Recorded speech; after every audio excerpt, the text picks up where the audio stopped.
성경을 보겠습니다. 예레미야 지난번에 7장 마쳤기 때문에 이제 8장을 보겠습니다. 예레미야 8장.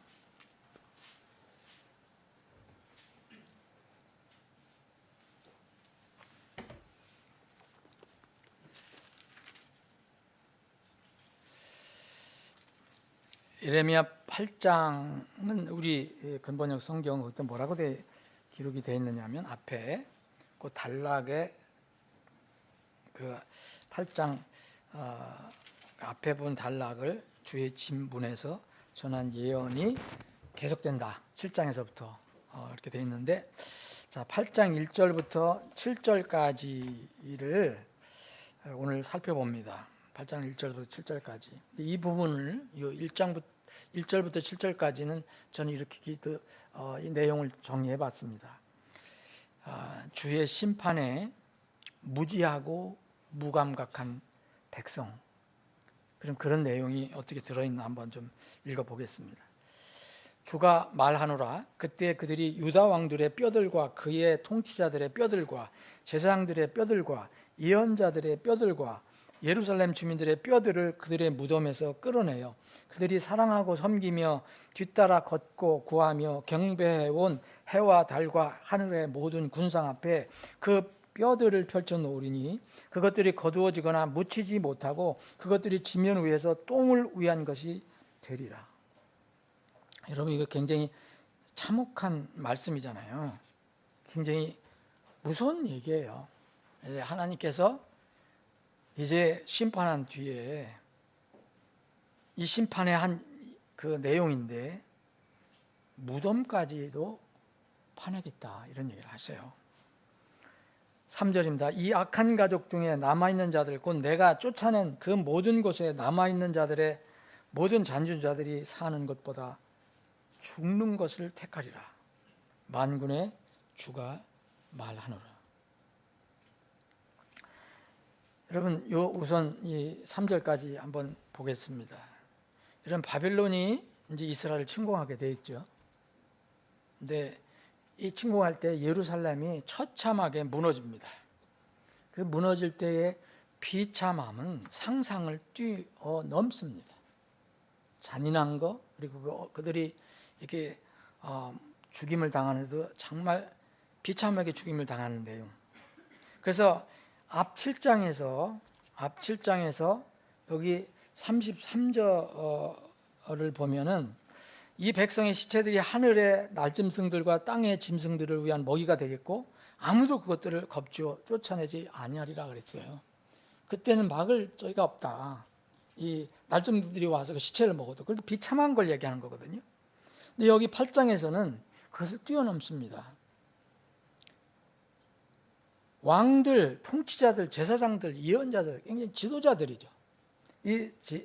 이와 같은 백성의 지도자들, 그리고 거기에 거주하는 백성의 무덤이 파헤쳐진다고 얘기합니다. 무덤이. 그게 바로 1절 말씀입니다. 왜냐하면은 이들이 뭘 했느냐면은 이 하나님 대신 이 피조물인, 단순한 피조물인 해와 달, 그리고 하늘에 있는 모든 군상, 별 이런 것들을 섬겼거든요. 그래서 이것들이 아무것도 아니라는 것을 알려주기 위해서 그것들 앞에 이제 그 뼈들을 펼쳐 놓는다고 말씀하셨어요. 그래서 똥이 될 것이다. 똥같이 될 것이다. 라고 말씀하셨습니다. 이렇게 참혹한 상태에서 이제 이런 상태에 처해 있는 사람들은 죽지 않고 남아서 사는 것이 너무 고통스러워서 차라리 죽는 것을 택한다고 3절은 말하고 있습니다. 사는 것보다 죽는 것을 택하리라. 이러한 예루살렘의 멸망의 그 내용은 장차 심판받아서 멸망할 이 땅의 왕국들, 이 땅에서 벌어질 그 일들이 얼마나 무서운 것인지를 미리 알려주는 맛보기인지도 모릅니다. 여러분 요한계시록 자주 읽어보시잖아요. 요한계시록 읽어보시고 그냥 아무 이제 감이 없는 사람이 있습니까?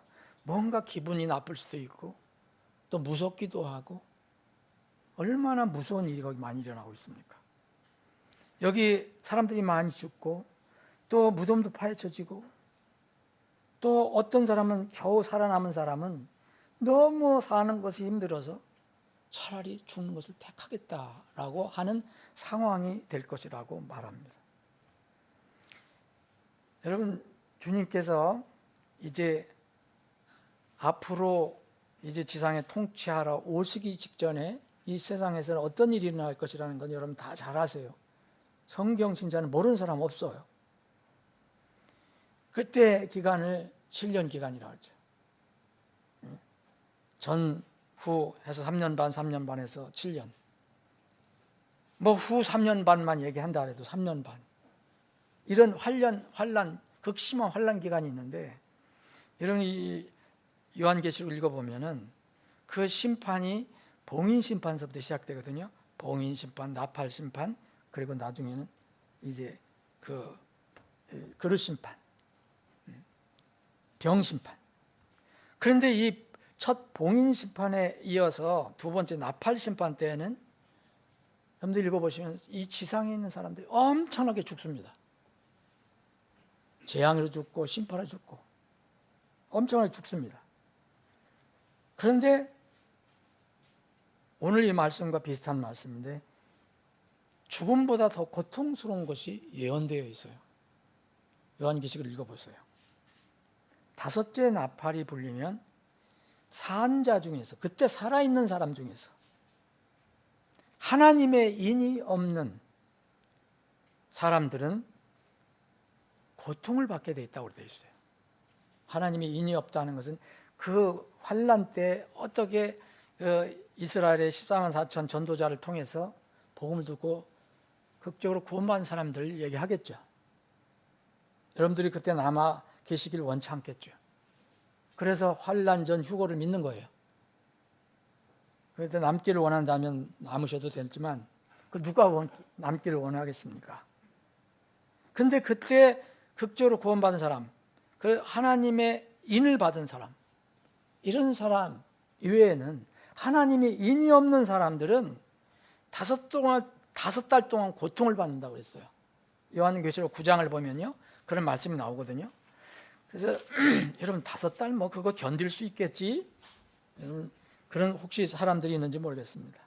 여기 9장에 보면은 5대 나팔 나오잖아요. 5대 산파 나오고, 그리고 5절에 뭐 그것들에게 내려진 명령은 그들을 죽이지 말고 단지 그들에게 5달 동안 고통을 줘야만 한다는 것인데, 그것들이 주는 고통은 마치 전갈이 사람을 쏠 때의 고통과 같더라. 여러분 전갈 우리나라는 잘 모르잖아요. 미국이나 가야 알죠. 미국 사막에 있는 전갈. 이 전갈은 얘기를만 들었지만 뭐 우리나라는 경험한 사람이 없을 거예요. 이 지상에서 뭐 하여튼 독충에 쏘인 것 중에 최고 고통스럽다는 게 어떤 건지 잘 모르겠습니다, 저는. 그래서 전갈이 사람을 쏠 때의 고통 같다고 했어요. 이와 같은 고통이 있을 수가 없다는 거예요. 그래서 6절에 보면 그날들에는 사람들이 죽음을 구해도 그것을 찾지 못하겠고 또 죽기를 원해도 죽음이 그들을 피하리라. 여러분 이게 얼마나 무서운 말씀입니까? 우리는 그냥 가볍게 읽지만 이 사람들 지금 앞으로 심판받아서 이렇게 될 사람들에 대해서 얘기하잖아요. 남아있어도 너무 고통스러워서 차라리 죽는 게 낫다라고 얘기한다 그랬어요.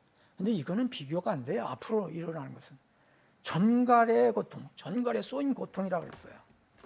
여러분들 다 고통을 가지고 계시죠.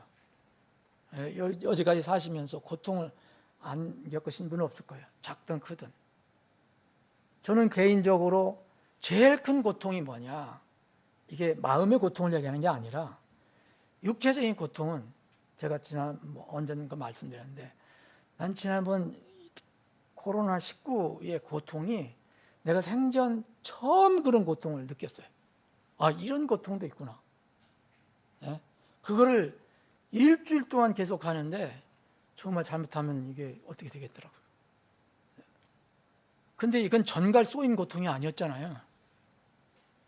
그래서 그때 너무 고통이 심하니까 아, 고통이 심한 사람들이 이렇게 생각을 하는 것도 한 면으로 이해가 됐어요. 너무 고통스러워서. 그런데 이렇게 고통을 받을 때가 온다는 거예요. 이게 얼마나 무서운 심판입니까? 그런데 사람들은 이거 신경 안 써요. 그래도 참 무서운 거예요. 이런 극단적인 상황이 오는데도 여러분 성경 뭐라고 합니까? 여기 보면은요, 더욱이 4절 보면 더욱이 너는 그들에게 말하기를 주가 이같이 말하노라. 그들이 넘어지면 일어나지 아니하겠느냐? 그가 떠나면 돌아오지 아니하겠느냐? 하나님께서 예레미야 예언자에게 너는 그들에게 이렇게 말하라라고 말씀하신 거예요. 주가, 내가, 하나님이 이같이 말하노라 하면서. 그런데 어찌하여 이 예루살렘 백성은 영원히 타락하여 뒤로 미끄러지느냐? 하나님 말씀하시는 거예요. 그들이 속임수를 굳게 붙잡고 돌아오기를 거부하는도다. 내가 귀를 기울여, 내가는 하나님입니다. 내가 귀를 기울여 들었으나 그들은 바르게 말하지 아니하였고 아무도 자기 사악함을 회개하여 말하기를 내가 무슨 짓을 하였던가 말하는 자가 없고 말이 싸움터로, 돌진할 말이에요. 우리 말이 아니고 이 말이 싸움터로 돌진하더라. 각자 제 길로 돌아섰도다. 그러면서 하나님이 이렇게 한탄하십니다. 참으로 하늘에 있는 황새는 자기 정한 때를 알고 맷비둘기와 두루미와 제비는 자기들이 오는 때를 지키거늘 내 백성은 주의 심판을 알지 못하는도다. 저는 우리가 전도를 할 때, 선교할 때, 우리가 이런 하나님의 성경을 읽을 때 이런 음성을 우리가 듣고 이 말씀을 가슴에 새기고 나가면 더 우리 상대가 더 불쌍히 여기실 거라고 생각합니다. 하나님이 이렇게 말씀하셨잖아요. 내 백성은 주의 심판을 알지 못하는 거다.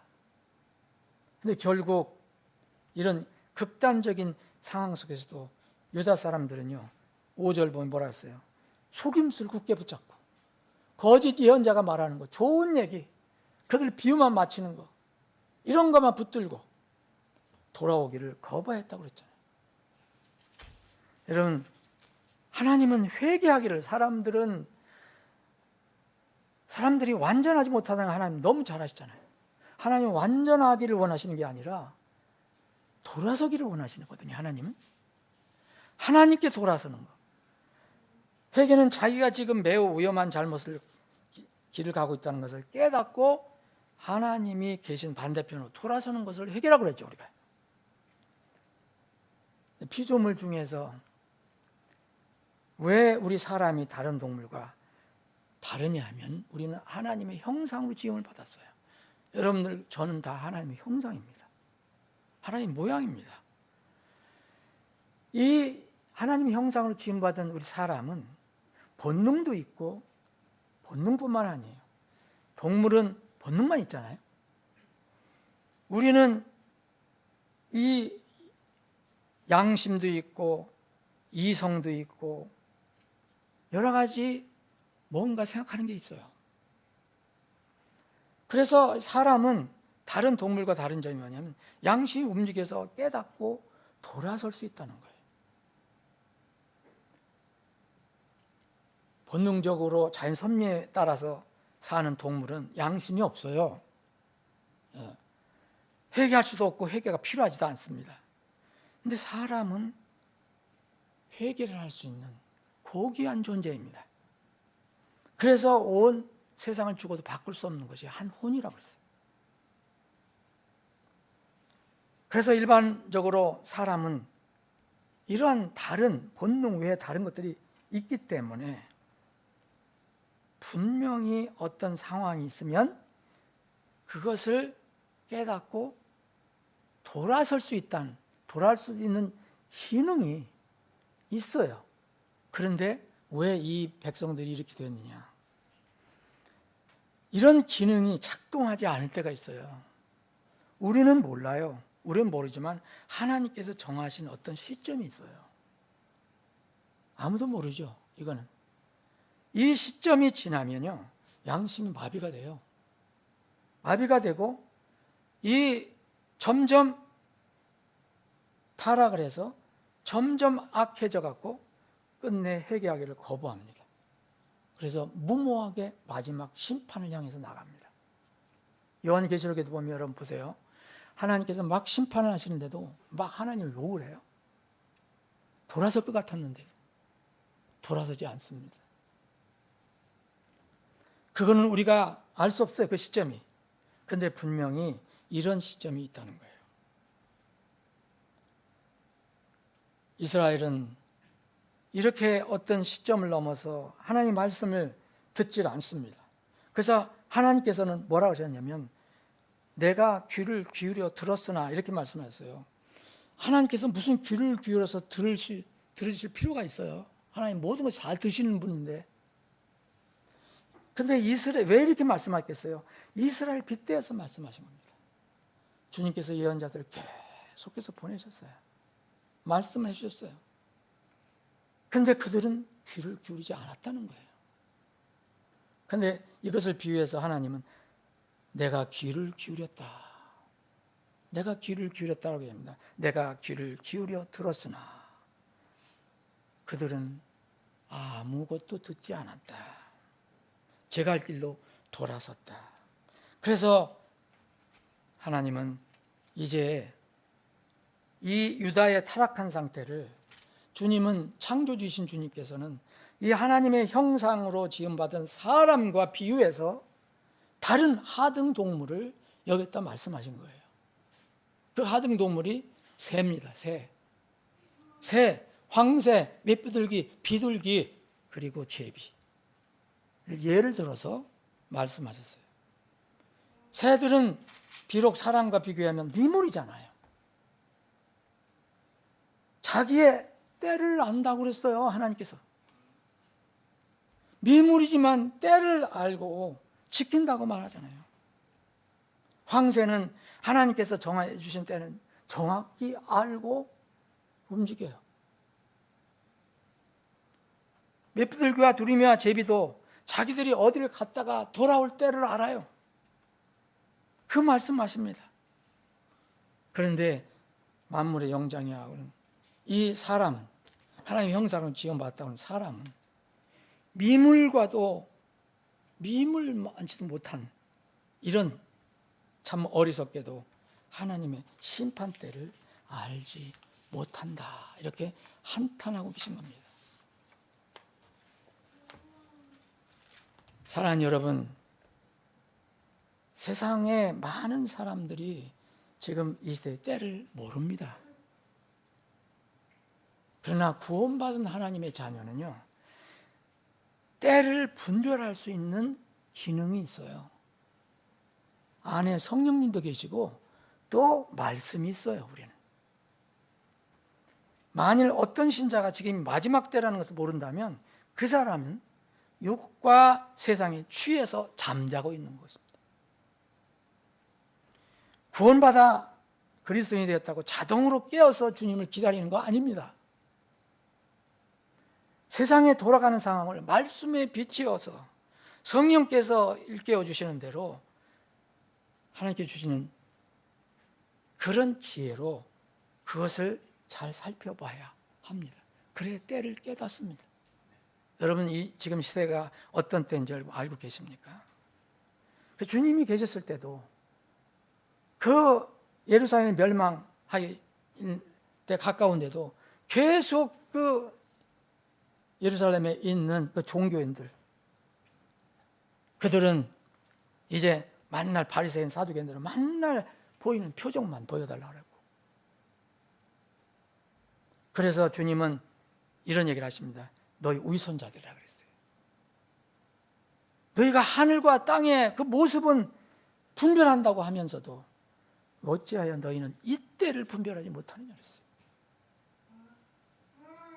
누가복음 12장 56절에 그렇게 말씀하셨어요.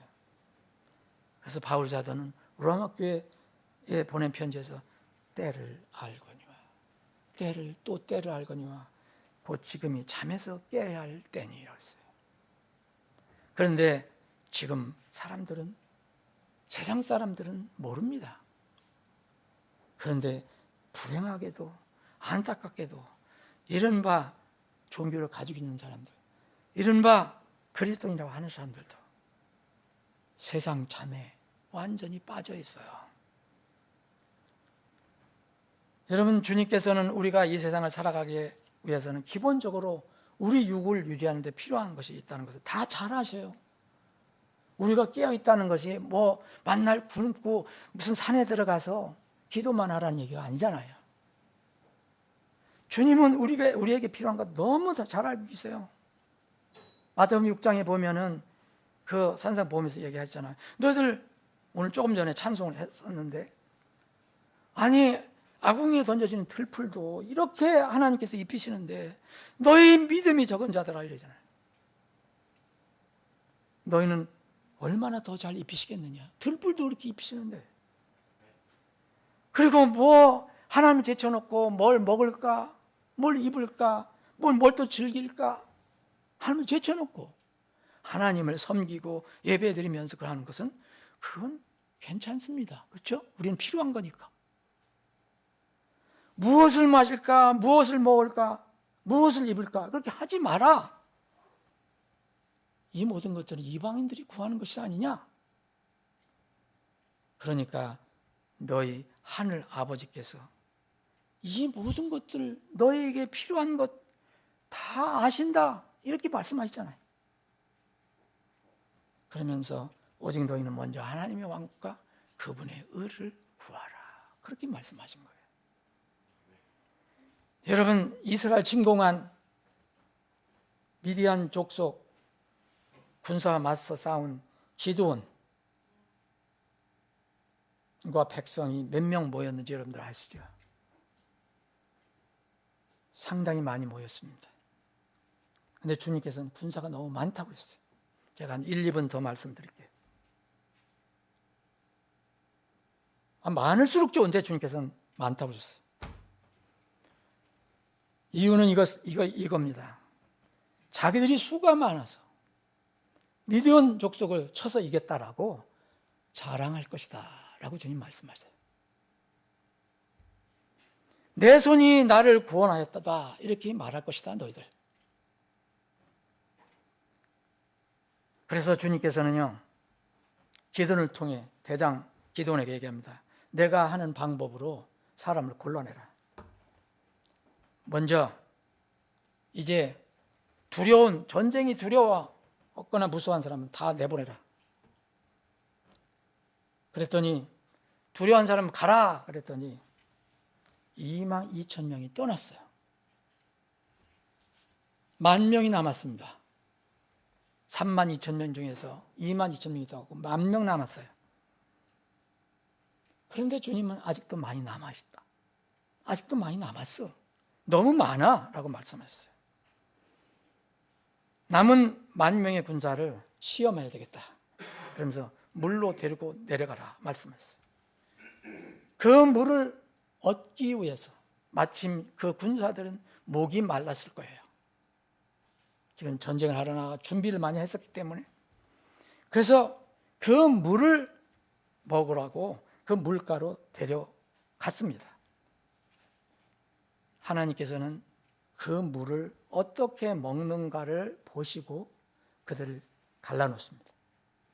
자, 10,000명이 백성이 물가로 내려갔어요. 어떤 사람들은 10,000명이 다 같이 물을 먹는데 물가 내려갔어요. 어떤 사람들은 무릎을 꿇고 입을 물에 직접 대고 마셨습니다. 어떤 사람은 무릎을 꿇지 않고 손으로 물을 떠서 핥아 먹었습니다. 여러분, 하나님께서 어떤 그룹을 택하셨습니까? 10,000명 중에서 무릎을 꿇고 마신 사람이 9,700명이에요. 무릎을 꿇지 않고 손으로 물을 떠서 핥아 마신 사람이 300명입니다. 여러분 나중에 사사기 다시 한번 읽어보세요. 7장. 여러분 물은 때로 심판도 말하지만 때로 세상과 세상 민족들을 말합니다. 여기서는 세상을 말합니다.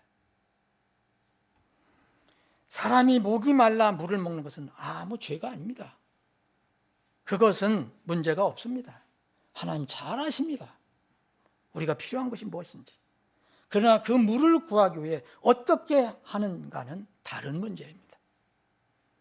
주님께서는 물에 무릎을 꿇지 않고 물을 손에 떠서 핥아 마시는 사람들을 최종 선발했습니다. 하나님의 군사로 쓰신 거예요.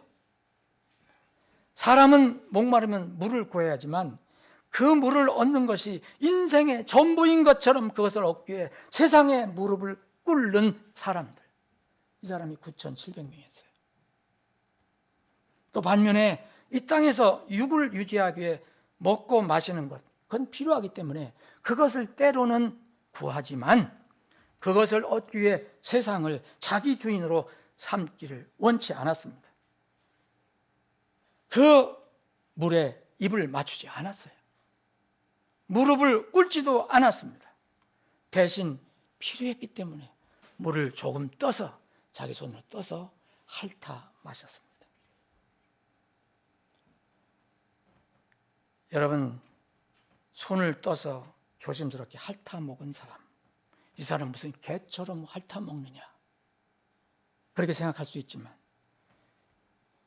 여러분, 이 사람들이 세상은 결코 내 주인이 될 수 없다라고 고백하는 사람들입니다. 이 사람들이 10,000명 중에서 겨우 300명입니다. 주님은 기드온에게 이런 사람들 300명을 따로 떼어서 이스라엘을 구원하는 데 사용하셨습니다. 여러분, 지금 주님께서 언제 오실지 모르는 이런 마지막 시대에 우리는 살고 있습니다. 기드온의 300용사와 같은 사람들이 세상에 필요한 겁니다. 우리 교회도 그런 사람들이 필요한 겁니다. 때를 깨닫고 이스라엘이 마땅히 행할 바를 아는 이사갈의 족속의 많은 사람들 중에서 특별히 때를 깨닫고 마땅히 행할 바를 알았던 지도자 200명, 이 사람을 하나님께서 쓰십니다. 여러분들이 기드온의 300용사, 이사갈 지파의 지도자 200명과 같은 사람들에서 마지막 때에 주님의 손에 들림받아 귀하게 쓰임받는 그릇과 도구가 되기를 주님의 이름으로 축원합니다. 아버지 하나님, 3일 저녁에 나와서 저희들이 드리는 기도를 들어주시옵소서. 주님, 이렇게 기도드리는 우리 지체들 누구도 이제 세상에 무릎 꿇고 입 맞추고 물을 벌컥벌컥 마시고자 원하는 지체들 없습니다. 필요할 때 그 물을 떠서 마실지언정 개처럼 핥아서 먹고 오직 주인이 주님이신만을 고백하는 지체들이 오늘 나와서 함께 기도합니다. 저들을 하나님의 영광의 도구로 사용해 주시고, 그래서 마지막 때에 주님으로부터 크게 쓰임받는 그릇들이 다 되게 해주시고 우리 교회가 그런 교회가 되게 해 주시옵소서. 우리의 기도를 들어줄 줄 믿고 감사드리며 거룩하신 예수님의 이름으로 기도합니다. 아멘.